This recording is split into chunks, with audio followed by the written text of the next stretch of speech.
As the fight was going on.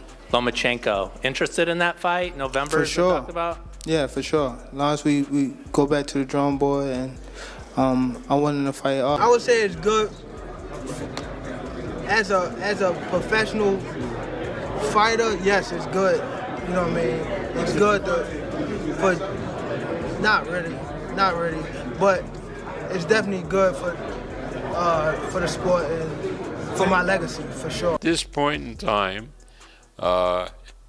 Davis and Lomachenko is a bigger fight than Davis and Shakur at this time, particularly after Shakur's last performance. As the fight was going on, Lomachenko, interested in that fight November, talked about sure, yeah, for sure, long as we go back to the drone boy. And I wanted to fight all of them. The Gervonta Davis versus Vasyl Lomachenko fight has reportedly been announced and things have already started to heat up between the two fighters. Meanwhile, Oscar de la Hoya has just asked Tank to accept a rematch against Ryan Garcia. At a set weight, he said, Ryan Garcia told me he can't do 140. He would want the fight at a 143, 144. So if anyone wants to fight him, give me a call at 144. We'll make the fight happen, even though Ryan Garcia is well known for testing positive for anti-doping. He has been spotted out and about in public. Last weekend, Garcia grabbed attention by entering the ring to congratulate Davis on his win against Frank Martin wearing a t-shirt with a dual message as he requested a rematch. Ryan Garcia's suspension duration remains uncertain, however. His promoter, Oscar de la Hoya, discussed the potential rematch. Oscar de la Hoya stated that King Rai is open to anyone who wishes to fight him at his weight,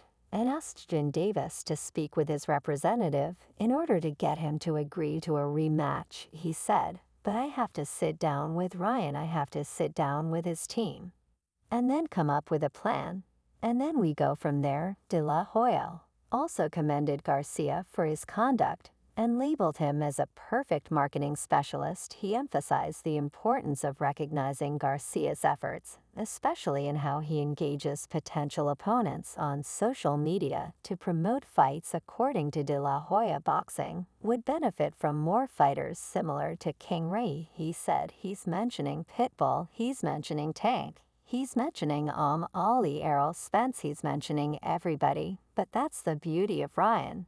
But how did Davis respond to the challenge from ringside following his win? He expressed strong sentiments during the post-fight excitement, suggesting that the rivalry is ongoing. Jev and Tank. Davis responded to Ryan Garcia's audacious ringside challenge immediately following his knockout victory over Frank Martin with all the assurance of a champion. Davis told the media about their post-fight conversation. Davis said with a smirk, "Oh, Ryan, he's crazy. He's completely crazy for a rematch." He went beyond Garcia's suggestion to increase his weight from 135 to 142, giving away that he was ready for another bout. Davis asserted he said that he wants to fight me again.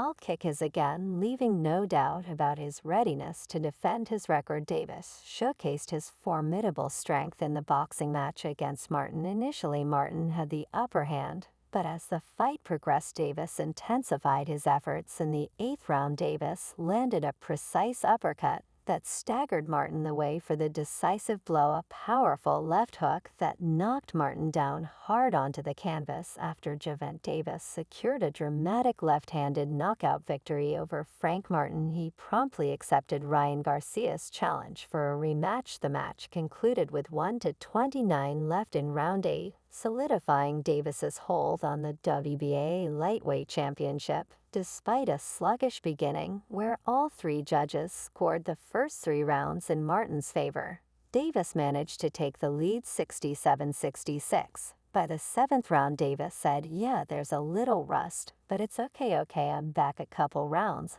I feel as though I ain't warm up completely how I wanted to. I did warm up, but I got cold as the fight was going on before me. But it's okay, no excuses." In his 30 professional fights, Davis had now achieved his 28th knockout victory. Reflecting on his performance, he added, "The brick Just finished it off. It's about staying focused and making sure my mind is on the goal. Meanwhile, there are rumors that Tank will fight Shakur Stevenson, and Tank has spoken out about his readiness for his next fight. Regardless of who that opponent may be, Davis has yet to lose in his professional career, and he exudes confidence in his ability to overcome any opponent. Many boxing fans, nevertheless, are hoping for a rematch between him and a revitalized Ryan Garcia. Davis seems to have had enough of the criticism he gets and the chatter from Stevenson's camp. Tank said a lot of built up, and I'm going to take it out on him. Feeling rusty, Tank Davis got off to a poor start,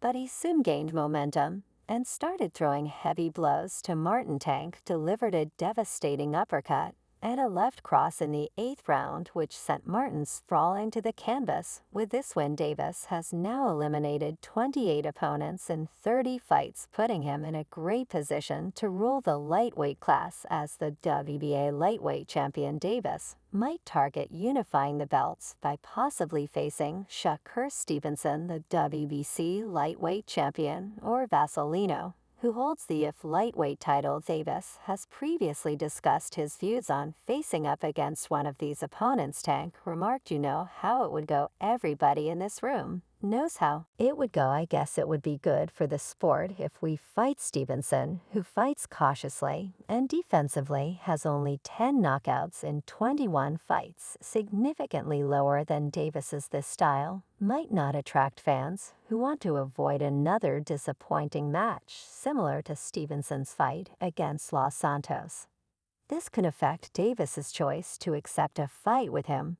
I would say it's good as a professional fighter. Yes, it's good. You know what I mean. It's good for not really, but it's definitely good for all for the sport and for my legacy for sure." Tank, who was released from prison less than a year ago, faced Frank Martin this past weekend. He had been freed in July of the previous year after spending 44 days in a detention center for violating the terms of his house arrest. Talking about it before the Frank Martin fight, Tank said, "I've been locked up for a long time, so I want a big performance. This kid Martin doesn't bring anything I haven't seen. He's just worried about not getting knocked out. He's not worried about winning. His moves are just fake footwork because he's a regular average boxer." The sequence of events commenced earlier, initiated by a hit-and-run car accident he was responsible for in 2020. Davis was subsequently sentenced to 90 days of house arrest at the home of his trainer, Calvin Ford. This came after he confessed to 4 charges stemming from the accident, which caused injuries to 4 people, one of whom was pregnant. Davis chose not to serve his sentence at Ford's house. Instead, he moved to a fancy hotel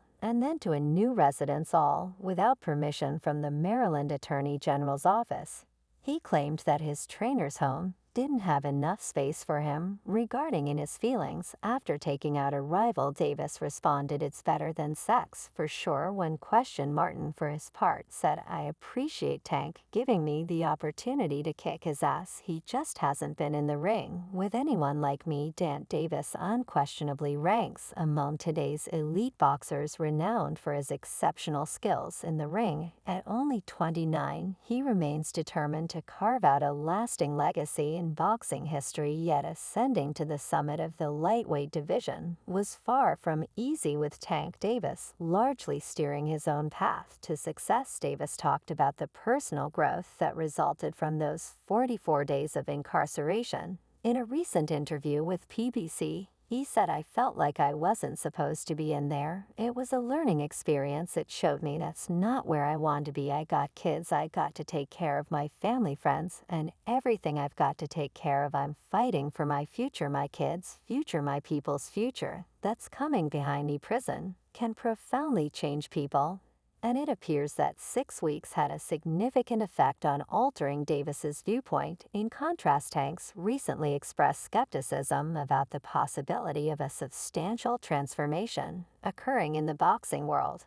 According to reports, Saudi Arabia's Public Investment Fund is planning a $5 billion investment in the boxing industry to create a league similar to the UFC. The goal of this initiative is to consolidate major boxing promotions by acquiring minority stakes in prominent organizations such as Matchroom Queensberry, and top-ranked discussions, led by Turkey Alec, are ongoing with no official statement yet from the organizers. Gervonta believes there could be substantial challenges ahead.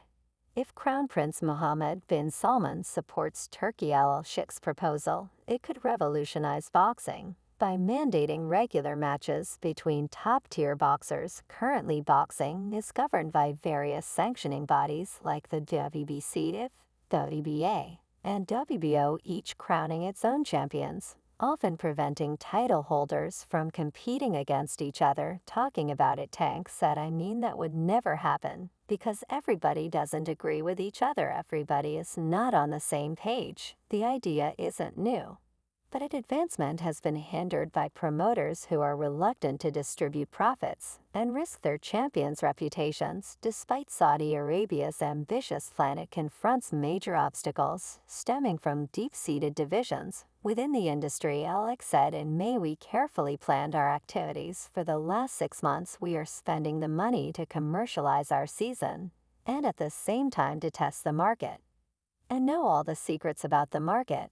And now we have a lot of information, and we have our own studies, and we think from what we tested in the last 6 months, there is a big opportunity in boxing. But you must improve the market. You must fix all the problems. Alternatively, negotiations are reportedly in progress for a potential lightweight unification bout in November between Vasyl Lomachenko and Gervonta. According to promoter Bob Aramaram, is optimistic about the fight happening, with Tank having concluded his fight against Frank Martin